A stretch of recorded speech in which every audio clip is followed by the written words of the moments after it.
Ý tiết ceramic ceramic cái gỗ mini tiết miền từ lơ mortar bài o mini tiếtยิงไอ้มีแต่ก็ยังเขาโจมาแต่อ๋อnóแต่chịu hay super thật sự luônไอ้จังchỉ tôi ta sẽ được mấy mùi mò tán nhưng cái chỉ tôi ta dương signify bia nè tôi dùng hai phần mấy người kia họ dùng em plong xe dây muối hay dương dương bố bài o bị lơ còn đi ăn bố bài o bị lơ đó của màn hồn bay hồn hay dương cất gỗ bị hồn đi nhưng lại đấy dương cất chụp ní cứ bán thèm hồn chẳng đong stay ball của ní dương signify vô màn và dương bơ đong stay ball còn đi họ đong stay ball ở bài oยิงโยประมาณเที่ยวกินไปปีโรยิงโยไปเพียมนี่ก็จีกโลต้องมองแบบเก็บจังมองจะไหลนี่ยังไอซินิฟายท่าเบี้ยไปเพียมจะเนี่ยจะจังยังแกะเดียวมั้งเคยท่า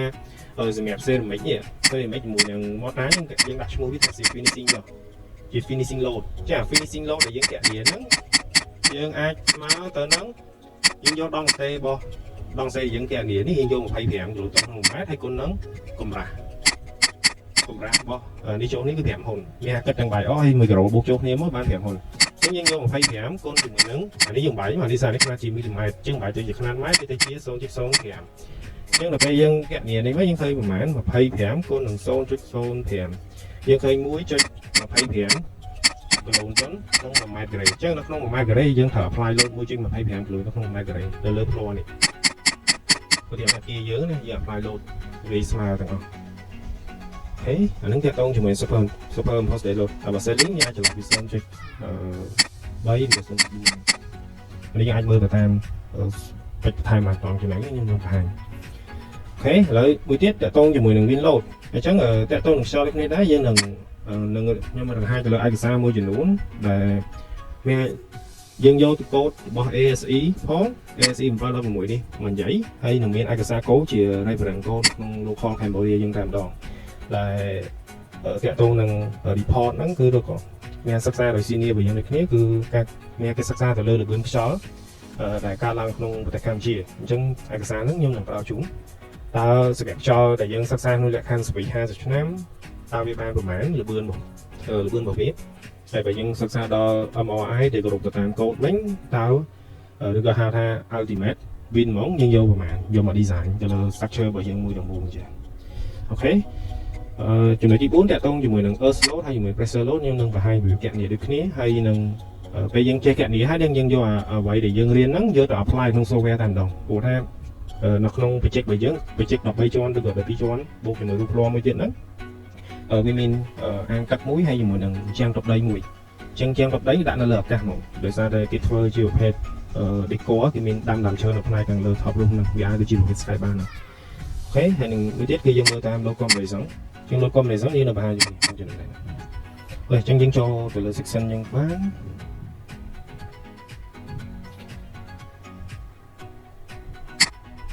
rồi lấy mưa từ lại luôn đó tại tôi thì muốn ca phở phè từ lời bắt đầu lại lột chân lại lột nấy nó không nấy được nhưng mình chỉ accept ao chung để sao những bọt hàng chỉ không ai thấy nhưng ai nhưng lần bọt pha lần chút nó phải dùng hiện trọng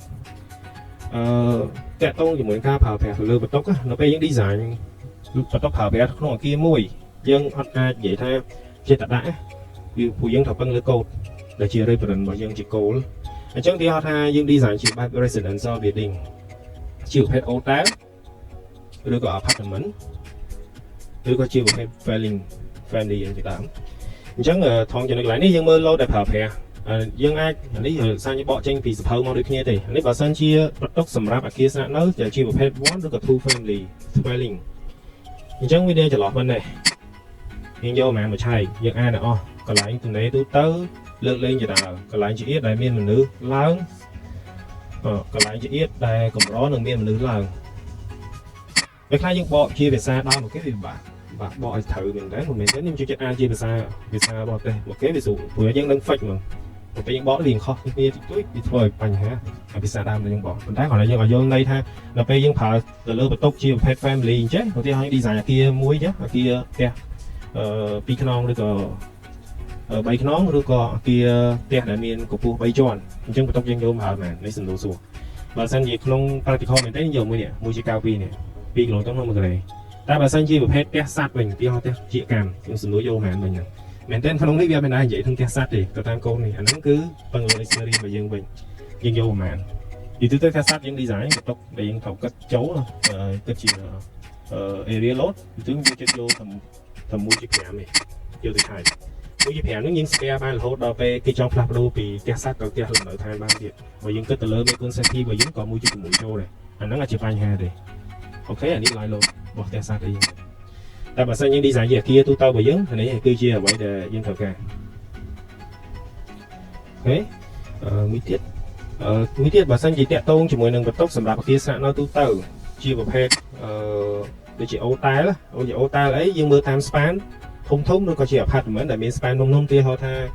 យើងមើលតាមប្លង់អាកាតិករបស់មក span 7ម៉ែត្រ8ម៉ែត្រអញ្ចឹងយើងមើលទៅសវិភាគកន្លែងហ្នឹងជាប្រភេទ public room អញ្ចឹងបើសិនជា public room គឺយើងយកមកយើងតិចក៏ 4.79 ដែរអញ្ចឹង 4.79 នេះគេបញ្ជាក់ទៀតថាมันអាចកាត់បន្ថយ load ទាំងបានអញ្ចឹងទោះជាយើងចេះគណនាបន្ថយ load ក៏អាចបានគណនាបន្ថយបានដែរវាត្រូវ fix យក 4.79 នឹងមកឆាយតាមម្ដងហ្នឹងតាក់ទងការប្រើប្រាស់ទៅលើបន្ទប់ fly load តែបើសិនជា1.92យើងយកថា1.92យកមកឆែកអានេះគេថាអានេះអាចកណនាថយ load នឹងបានក្នុងករណីបើសិនជាសវិប្រើប្រាស់មែនតើវាអត់ដល់នឹងវាអត់ដល់200គីឡូក្នុង1ការ៉េវាបានថាឧទាហរណ៍បានតែ150គីឡូក្នុង1ការ៉េអញ្ចឹងបានគេបញ្ជាក់ថាក្នុងកូដវាអាច design បន្ថយបាន load ហ្នឹងមួយទៀតផ្លូវដើរ corridor ផ្លូវដើរវាច្រើនយើងយក 4.79 មិនថាមន្ទីរពេទ្យសាលារៀនអីក៏យើងយកទៅលើផ្លូវដើរយើងយកពីច្រើនយក 4.79 ហើយបើយើងគិតជាគីឡូវិញវាទៅជា500គីឡូក្នុង1ការ៉េបើយើងប្រកួតឡើងឧទាហរណ៍អូខេអញ្ចឹងនេះគឺខ្ញុំបង្ហាញទូទៅវាអាចមានជាប្រភេទ hotel apartment អីហ្នឹងគឺយើងមើលទៅលើផ្នែកហ្នឹងទាំងអស់វានិយាយឲ្យគ្រប់ផ្នែកទៅលើ library បណ្ណាល័យទៅលើប្រភេទ mechanic ឬប្រភេទ hotel ឬក៏ប្រភេទជា office building អីហ្នឹង load ដែលយើងបង្ហាញមកតាក់ទងជាមួយ load ដែលយើងត្រូវយកទៅតាមកូដយកទៅឆែកអូខេអញ្ចឹងមុនចូលហ្នឹងយើងអាចបើកទៅលើ file Excel បន្តិចដើម្បីបង្ហាញគ្នាយើងតាក់ទងជាមួយនឹង load ដែលយើងបង្ហាញនៅលើក្នុងនេះយើងខាត់ទេអញ្ចឹងចាំសិនអូខេយើងតាក់ទងមួយ load យើងបើកចូល load ជើងមកអញ្ចឹងខ្ញុំនឹងឲ្យ file Excel មួយនេះខ្ញុំសង្ខេបជា summary មានទាំងទៅតាមបទដ្ឋាន ASI ដូចគ្នាទេណាខមួយវាទៅតាមឆ្នាំអានេះគឺ ASI 7M10 អានេះ ASI 7M16 អញ្ចឹងខ្ញុំដល់តាក់ទងជាមួយនឹងឯកសារនេះគោលដើម្បីយើងបាច់ទៅអង្គុយបើកអា file PDF មួយទៀត PDF ហ្នឹងក៏ខ្ញុំបង្ហាញតាក់ទងជាមួយ load ហ្នឹងអញ្ចឹងអានេះតាក់ទងជាមួយនឹងបើយើងចង់ design ទៅតាមកូដ ASI 3.8វិញដោយសារយើងមកយកអា reference 3.8មកនិយាយនៅក្នុងសិក្សាយើងនេះគឺយើងប្រើ